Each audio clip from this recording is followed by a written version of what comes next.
They laughed as they packed their bags. My wife, her mother, her brother, all of them calling me pathetic, a nobody going nowhere. What they didn't know was that while they were walking out the door, mocking me for being broke, I had a $300 million lottery ticket sitting quietly in my pocket. I didn't beg.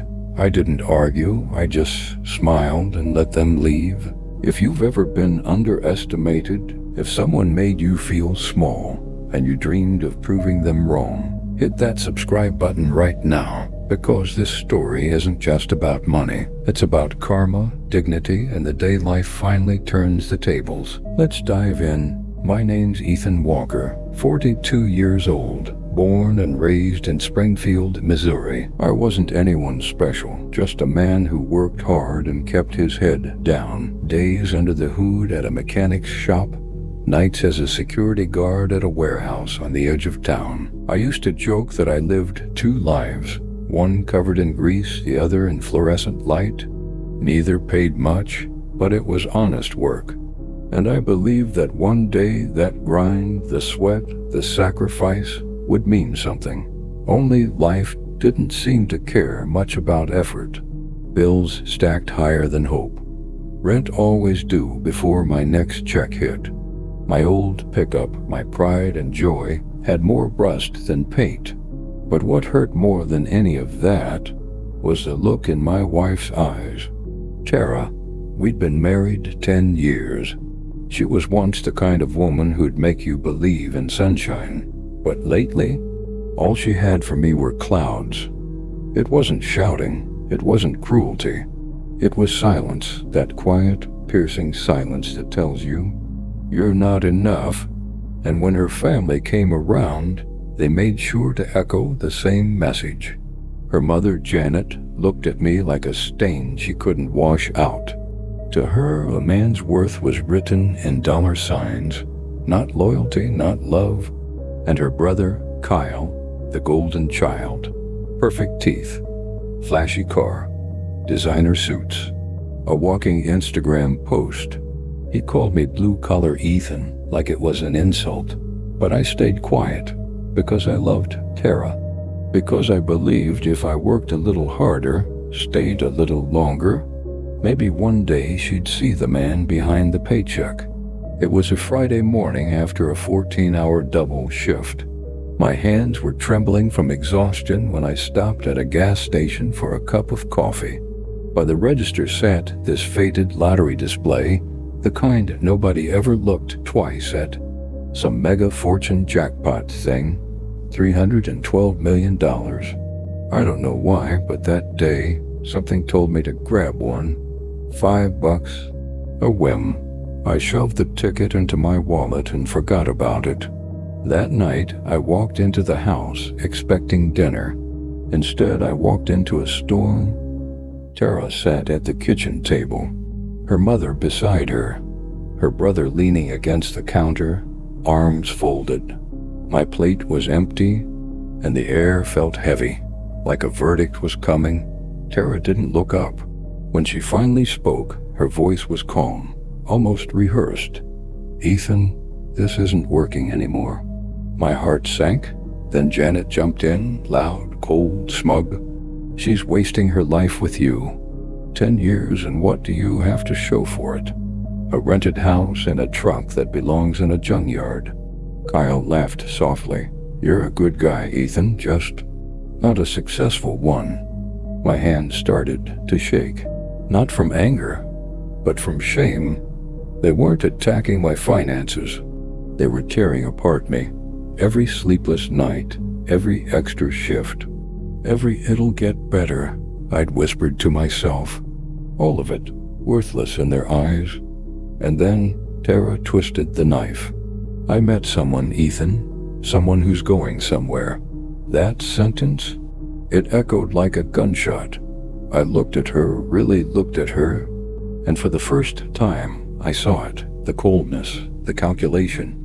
The woman I loved was gone. They packed their bags right there. Didn't even wait for morning. Janet took one last glance around and said, well, at least you won't have to worry about feeding us anymore. And then they walked out. No tears, no hesitation, just the sound of the front door closing. And there I stood, in the silence, alone, broke, empty. That's when my wallet fell from the counter. The lottery ticket slipped out. I laughed through tears. Wouldn't it be something? I muttered. If this stupid thing changed everything? I turned on the TV. The winning numbers flashed across the screen. 1 by 1, 6, 19, 24, 33, 45, 52. My heart started pounding. I checked again, then again. Every single number matched. My knees hit the floor. $312 million. I just sat there, shaking, crying, laughing all at once. Fate had a cruel sense of humor. I didn't call anyone, didn't tell a soul. I didn't even sleep. I just stared at the ceiling and whispered, "Thank you." Next morning, I drove 3 hours to the state capitol.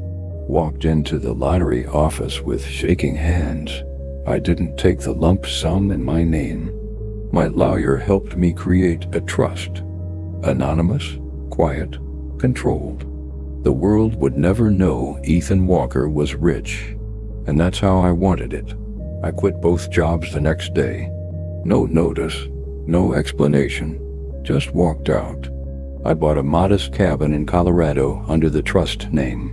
Mountains, pine trees, silence. For the first time in my life, peace. Days turned into weeks. I hiked, I painted. I learned guitar. I built a workshop and fixed up old cars just for the joy of it. No deadlines, no alarms, just freedom. And the irony? The less I cared about proving myself, the happier I became. But karma wasn't done with its work yet. It had been 6 quiet months since I'd heard a single word from Tara or her family. My days were simple. Mornings with coffee and mountain air, afternoons fixing up cars in the workshop behind my cabin. The world had gone still, and I liked it that way, until one morning my phone buzzed. It was a message from Greg, an old coworker from the mechanic shop. I hadn't spoken to him since I quit. About 6 months later, I got a message from an old coworker. Apparently Tara's new boyfriend, that real success, turned out to be a con man. He drained her savings, wrecked her credit, and vanished with another woman. Janet had to sell her house to cover some of Tara's debts. Then came Kyle, the golden boy. Turns out his fancy job wasn't so golden after all. He'd been playing around with insider trading, caught, fined, fired, and plastered across local headlines. Their perfect little world was collapsing. And me? I was sitting on my porch watching the sunrise paint the snow gold. A cup of hot coffee in one hand, peace in the other. The same man they called a nobody now owned more wealth than their entire family could dream of. I didn't celebrate their downfall, didn't gloat, didn't post a word online, but I won't lie, I smiled. Because sometimes the universe doesn't need your help to serve justice. It just needs your silence. One afternoon, a plain white envelope arrived, forwarded from my old P.O. box to the new one automatically. No return address. But I recognized the handwriting instantly. Tara. I took it back to the cabin and sat at the kitchen table for a long time before opening it. Inside was a single handwritten letter. Ethan, I don't know if you'll ever forgive me. I made mistakes. I see that now. Life hasn't been easy. I think about you every day. I miss how safe I felt with you. How you looked at me like I mattered. Maybe we could talk sometime. Tara. No blame, no excuses, just regret. I read it 3 times. Then I folded it neatly and placed it in a drawer. Not out of spite, but because I didn't need to respond. Forgiveness and reconciliation aren't the same thing. I forgave her for me, but I wasn't going back to being the man she abandoned. That letter stayed in that drawer, untouched, like a museum piece of who I used to be. A month later, fate twisted the knife just a little more. I was in Denver attending a charity gala, one of those quiet, exclusive events where you meet people who've made peace with wealth. And across the room, I saw her, Tara. Same dress style, same nervous laugh, only thinner, worn, brittle. She froze when our eyes met. I walked over, calm as the winter air. "Ethan?" She whispered like she'd seen a ghost. "Hi, Tara," I said softly. "Didn't expect to see you here." She looked me up and down, the tailored suit, the quiet confidence, and stammered, "You look different." I smiled. "Yeah, life's been kind." She asked if I'd ever found someone else. I said, "No need. I found myself." Then I excused myself and walked away. Her eyes followed me, confused, regretful, desperate. And that was the moment. Not the money, not the mansion. That look, the realization that she'd thrown away gold for glitter, was the sweetest revenge life could have given me. It's strange, you know? For years I thought success meant proving people wrong. But real success isn't revenge, it's peace. It's waking up every morning knowing you don't owe anyone an explanation. They mocked me for being a nobody. Now I live a life so quiet, so fulfilled, that even the noise of their opinions can't reach me. If you've ever been written off, ignored, or underestimated, remember Ethan Walker. Sometimes the best revenge is silence, and success so undeniable it speaks for you. If that hit home, drop a comment with "justice served." Like the video, share it with someone who needs to hear this. And don't forget to subscribe for more true poetic revenge stories, because sometimes karma has perfect timing.